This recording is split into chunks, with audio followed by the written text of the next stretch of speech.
वाक्य कहा, सुन सुग्रीव मैं मारी हूं बाली एक ही बाण, मैं एक ही बाण से बाली का वध करूंगा। ये एक ही बाण कौन सा है? ये कर्म रूप बाली का वध जिस एक बाण से होता है, उसको मारने के लिए कई बाणों की आवश्यकता नहीं है, केवल एक बाण की आवश्यकता। और वो बाण कौन सा है?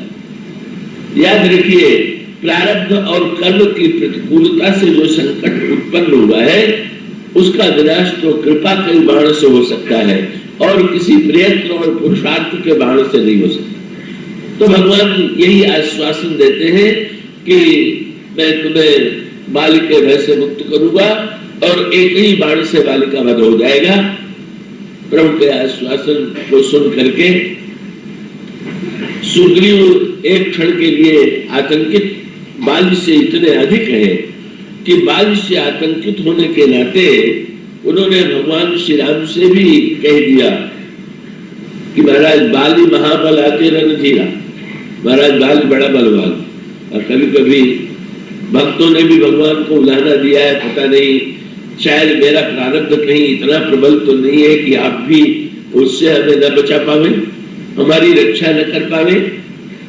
सुग्रीव ने भी भगवान के सामने यही कहा, वाली तो अत्यंत बलवान है। और भगवान श्री राघवेंद्र ने पूछा, तुम्हारे हृदय का संशय कैसे दूर हो? सुग्रीव ने तो एक विस्तार से कथा आती है, दुंदुभि राक्षस की हड्डियां थी, 7 ताल के वृक्ष थे और सुग्रीव को यह पता था कि जो दुंदुभि राक्षस की हड्डी को अपने चरणों के द्वारा या अपनी भुजा के द्वारा इतने योजन दूर फेंक दे और 7 तालों का वेधन एक बाण से कर सके, वही बाली का वध कर सकता है। ये जो 7 ताल है, ये सप्तावर्ण है और सप्तावर्ण को भेद करके जिस बाण के द्वारा सप्तावर्ण का एक क्षण में भेदन कर दिया जाए, तो वही व्यक्ति, और वो व्यक्ति तो केवल सप्तावर्ण के पार बाण पहुंचाने की क्षमता तो एकमात्र ईश्वर में है। भगवान ने एक बाण चलाया, 7 ताल बिध गए और 7 ताल बिध जाने के पश्चात भगवान ने अपने चरण के नाखून के द्वारा दुंदुभि राक्षस की हड्डी को न जाने कितने दूर फेंक दिया। बाली के अंतःकरण, सुग्रीव के अंतःकरण में भरोसा हुआ।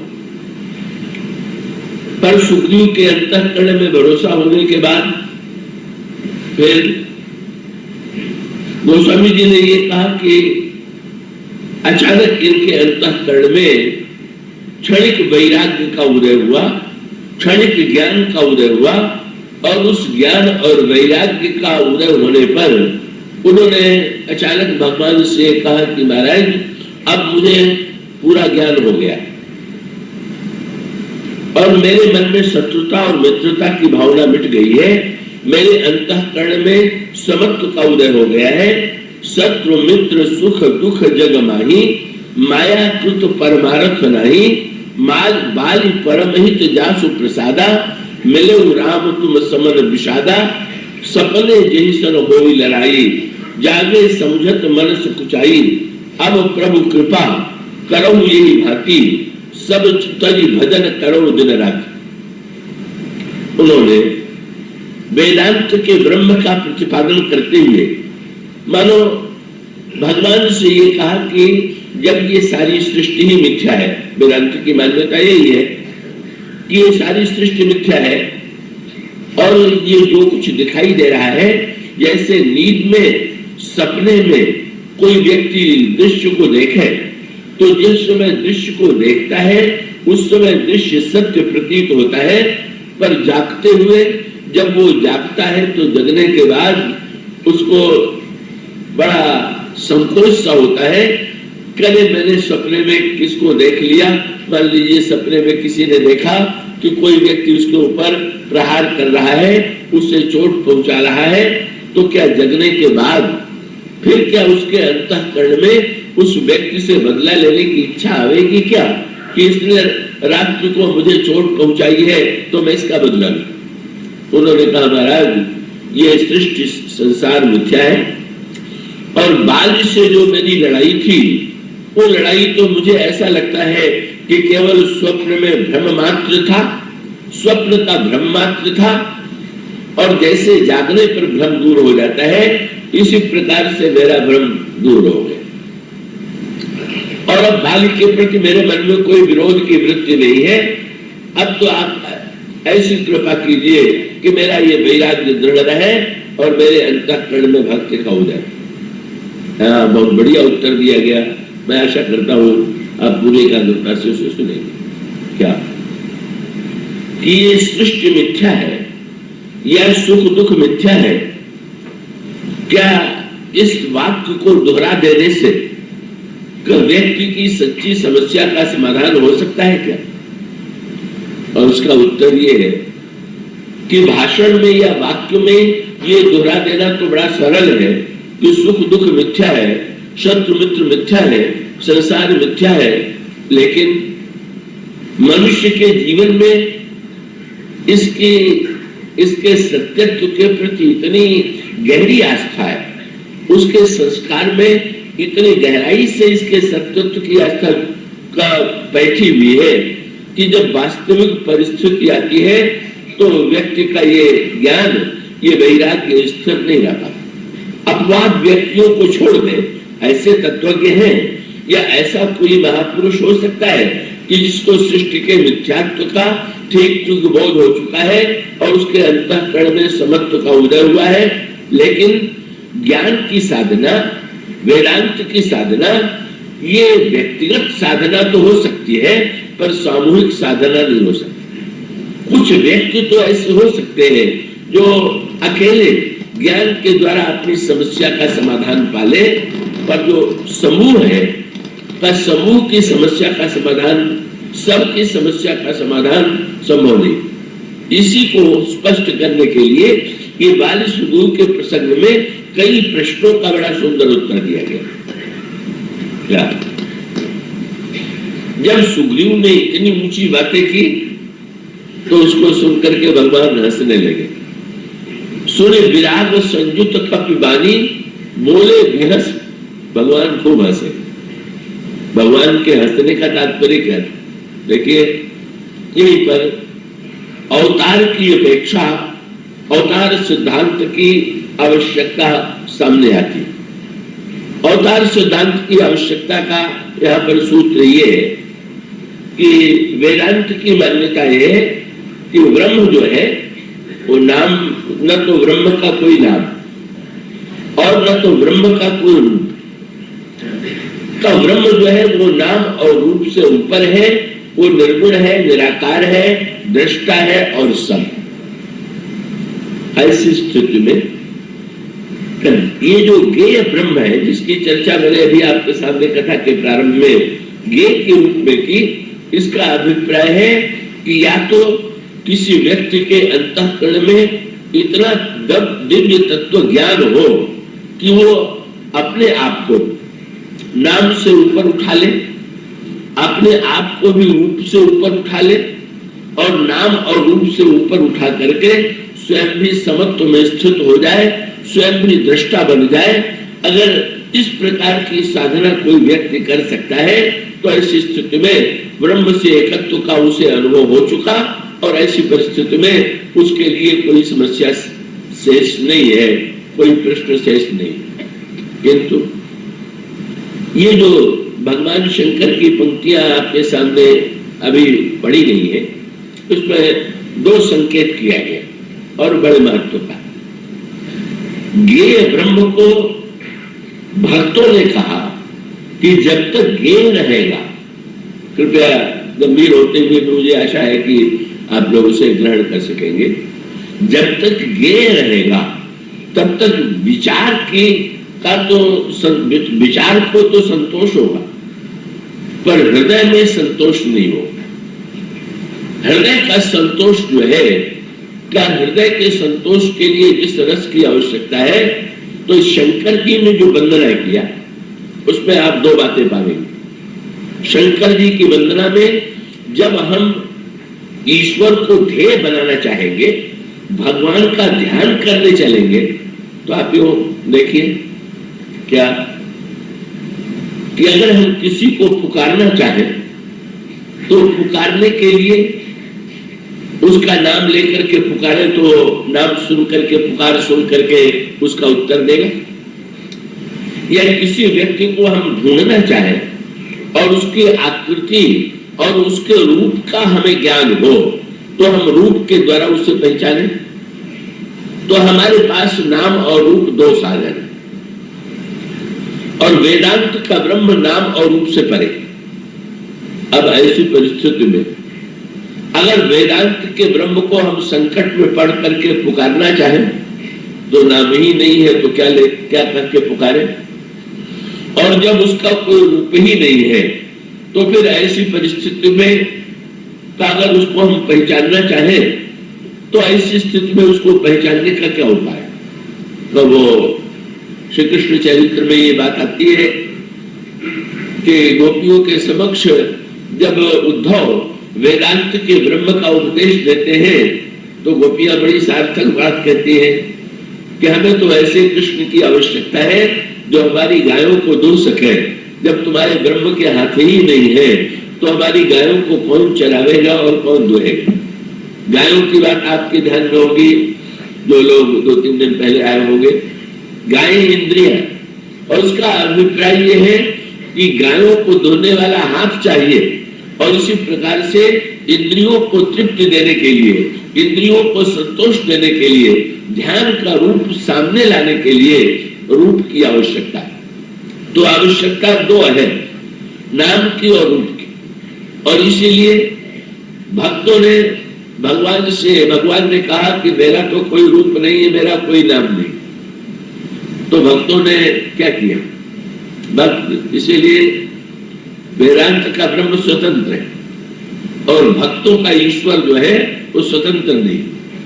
का भक्तों का जो ईश्वर है वो ये कहता है अहम भक्त पराधीनो, मैं तो भक्तों के पराधीन।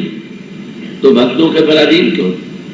वेदांत के ब्रह्म ने ये कहा कि भाई मैं तो स्वतंत्र हूं पर भक्तों के ईश्वर के पास जो कुछ है वो तो भक्तों का दिया हुआ है, वो तो उनका है ही नहीं।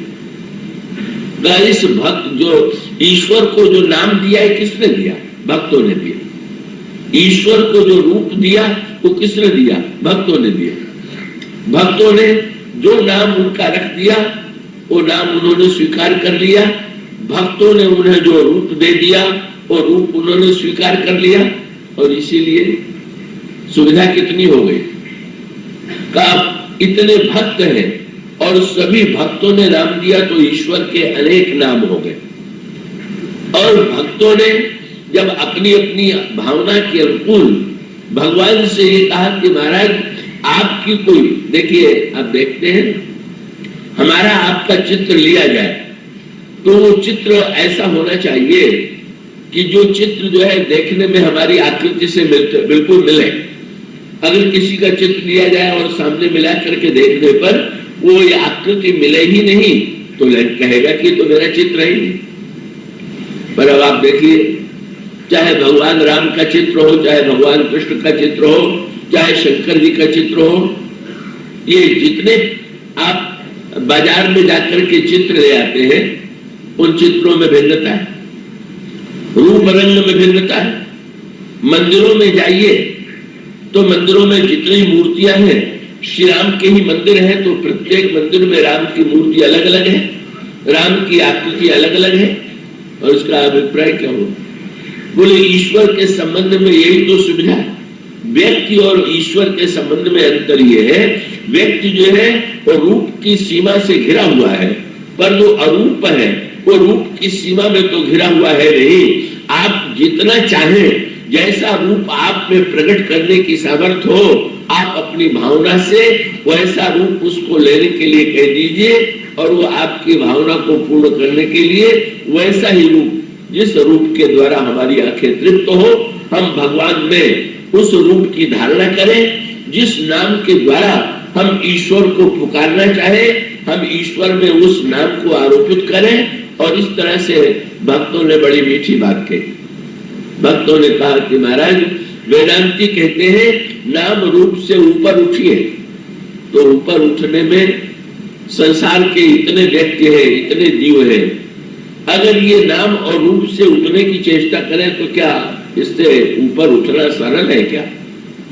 व्यक्ति के मन में अपने रूप के प्रति इतनी आसक्ति है, इतनी ममता है, रूप की चिंता निरंतर उसे बनी हुई है, और अगर रूप नाशमान भी हो जाए तो व्यक्ति को नाम की चिंता बनी हुई है। ऐसी स्थिति में भक्तों ने भगवान से कहा कि महाराज हम लोग नाम रूप से ऊपर उठे, इससे अच्छा यही होगा कि आप ही नाम और रूप में उतर आइए। आपको जो नाम लेकर के हम पुकारे हैं उस नाम से आप हमारे दिए हुए नाम को स्वीकार कर लीजिए, और जो रूप आपको हम देना चाहें उस रूप में आप दर्शन दीजिए। तो जिस चित्रकार ने जो रूप दे दिया भगवान ने वो रूप ले लिया, जिस भक्त ने भगवान को जो नाम दे दिया भगवान ने वो नाम ले लिया। और जब नाम और रूप ईश्वर के हो गए तो क्या हुआ? अब रूप है तो उसका हम हृदय में ध्यान करेंगे, हमारी इंद्रियों को, हमारे नेत्र को जो तृप्ति होगी वो निराकार से कैसे होगी? हमारे जिह्वा को जो तृप्ति होगी वो निराकार से कैसे होगी? उसको तो तृप्ति तभी होगी जब वो साकार हो जाए। इसीलिए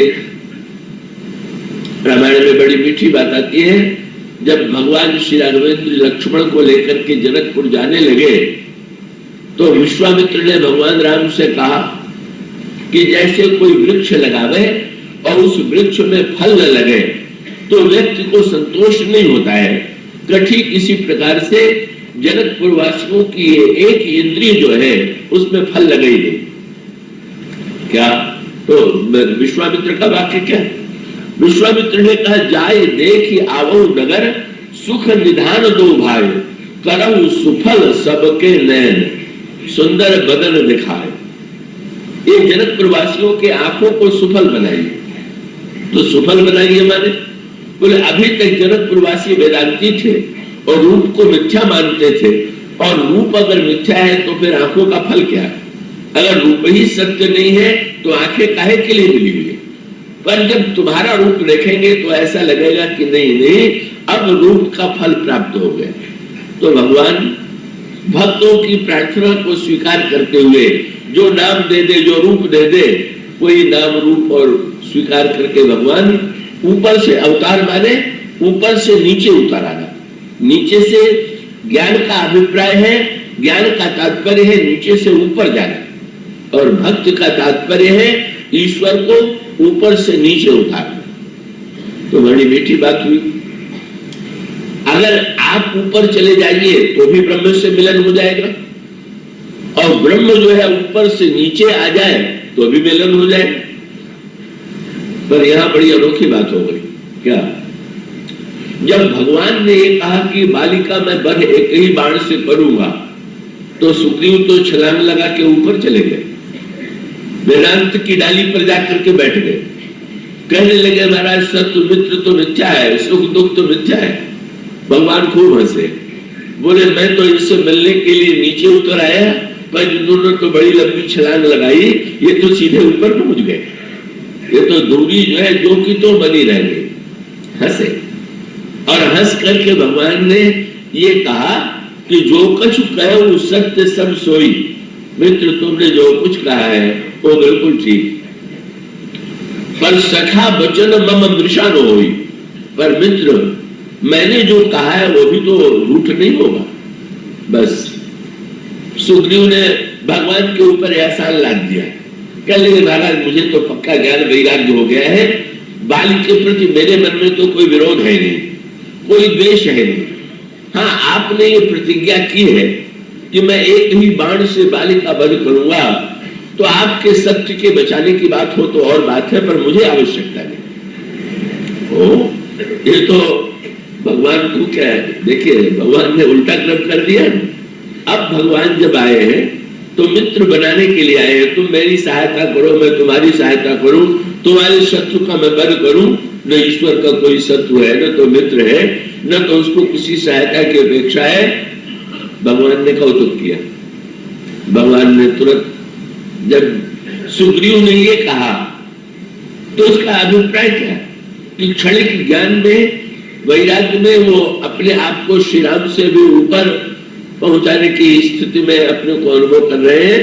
पर गोस्वामी जी ने शब्द कितना बढ़िया चुना, सुने विराग संयुत कपि वाणी। ये वाणी किसकी थी? बंदर की। और बंदर का क्या ठिकाना, कब कितनी ऊंची छलांग लगाएगा और कब वो उछल करके नीचे आ जाएगा। तो प्रभु समझ गए बंदर छलांग लगा रहा है, पर ये स्थिर रहने वाली ये बंदर की वृत्ति तो है नहीं। भगवान ने कहा अच्छी बात है, मेरे इस सत्य को बचाने के लिए सही चल करके जरा बाल को गर्जना करके लड़ने के लिए चुनौती दो। सुग्रीव ने अब प्रभु की ओर देखा, प्रभु बाली को मारेगा कौन? बोले वो तो मैंने कहा है कि मैं मारूंगा। तो लड़ेगा कौन? बोले लड़ोगे तुम और मारूंगा मैं। भगवान ने बहुत बढ़िया बात कह दी, क्या? कर्म से भागिए मत। भगवान कहते हैं कर्म से भागने की आवश्यकता नहीं है, लेकिन ये ध्यान रखिए कि कर्म करना आपका कार्य है, पर फल देना जो है वो तो ईश्वर के हाथ में है। फल पर अधिकार कर्मण्येवाधिकारस्ते मा फलेषु कदाचन। भगवान ने जीव को कर्म की दिशा में प्रेरित किया, कर्म को चुनौती देने के लिए प्रेरित किया।